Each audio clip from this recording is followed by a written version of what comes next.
Okay, y'all. Right now, I'm boiling my chicken for my dressing, and what I put in it. I have 3 large chicken breasts, bone in, skin on. A lot of flavor in that, and I also put a stalk of celery in it, a whole onion, and a half a bell pepper. I also have black pepper in it. Hold on, let me show you. Black pepper, garlic powder, a little ground thyme. Don't put too much because it's very fragrant. Onion powder, seasoning salt, 2 bay leaves. And I put 2 of this just give it a little bit more oomph. But 2 seasoning cubes, chicken bouillon cubes. And I got it all in here boiling now, and I got my stove set on a 7.5. So we're gonna let that cook, and we're gonna use that chicken broth. So you wanna make sure you season your chicken well when you boiling it, cause that broth, we're gonna use that broth.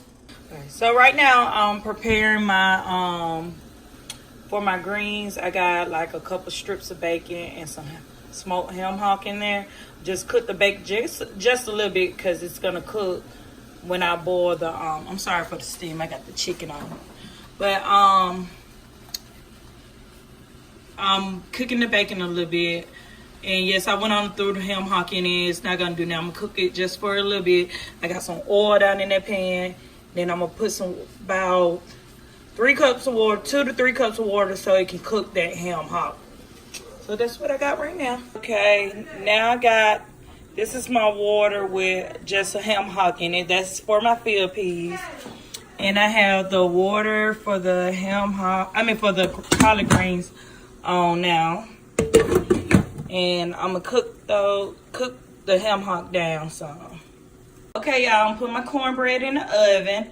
And you would make the cornbread how you normally make it, but without the sugar. If you don't know how to make cornbread, do not make jiffy or anything, because dressing do not supposed to be sweet.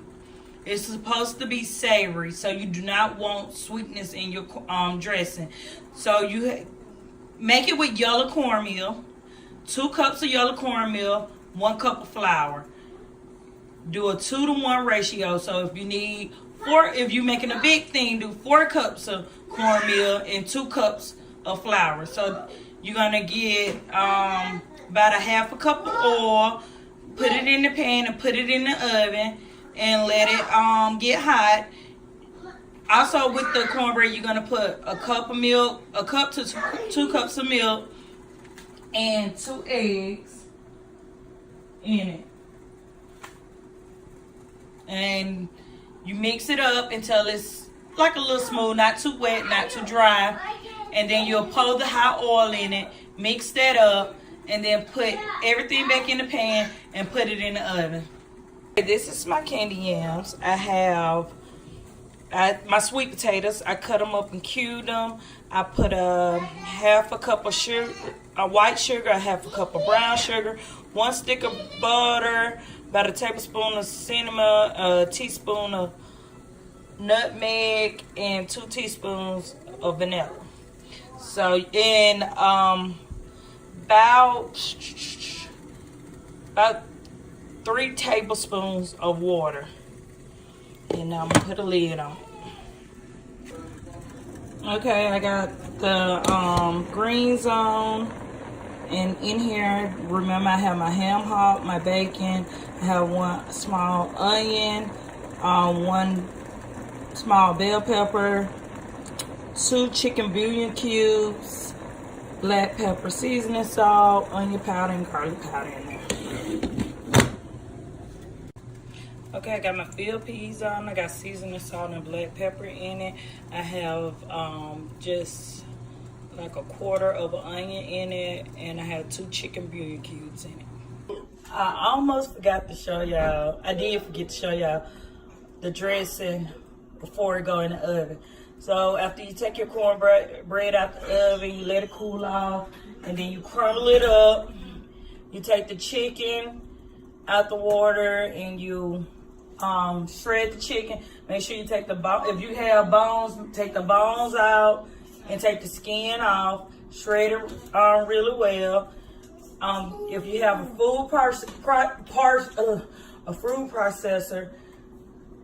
get a whole bell pepper, a whole onion, and 2 stalks of celery, and chop it up really fine. And then you put everything together. You take the chicken broth that you boiled your chicken in and pour that in there.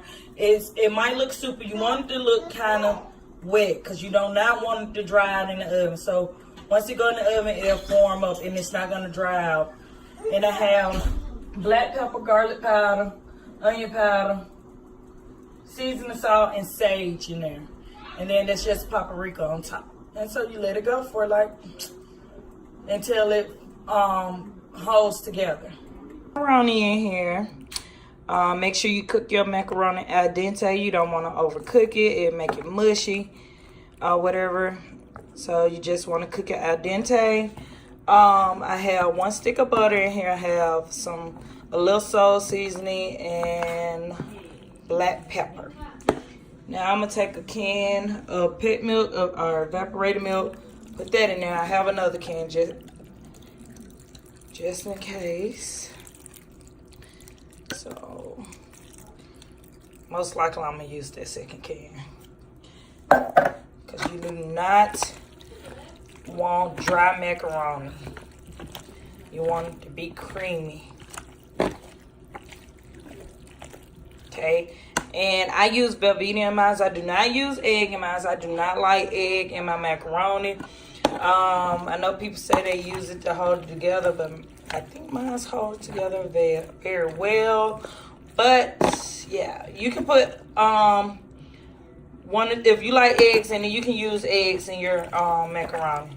I just don't use it in mine. Okay, this is the macaroni and cheese. Before it go in the oven. It's 1 thing of Velveeta cheese. 1 thing of Velveeta cheese. 2 cans of the evaporated milk. Half a carton of the heavy whipping cream. So I use about 8 ounces. This is 16. 1 package of mozzarella cheese. I got the 8 ounce, and I put half of this, the 8 ounce, so about 4 ounces of sharp cheddar cheese, and I'm gonna put the rest on top. But I'm gonna put this in the oven for a few minutes so it can melt a little bit, and we'll be right back. Okay, I just wanted to show y'all the macaroni and cheese right quick before I put the other layer of cheese on top, but this is the macaroni. I'm just mixing it. Now I'm gonna put the some cheese on top of the milk. Okay, y'all, this is the final product. This is the dressing, my collard greens, sweet potatoes, field peas, and macaroni and cheese. I didn't cook the chicken like I said I was because I didn't feel like it. And plus we have some brisket, so we're gonna eat brisket with it. But this is it. And I hope y'all enjoy, and don't forget to comment down below and let me know what you ate with me today. See y'all later. Don't forget to subscribe.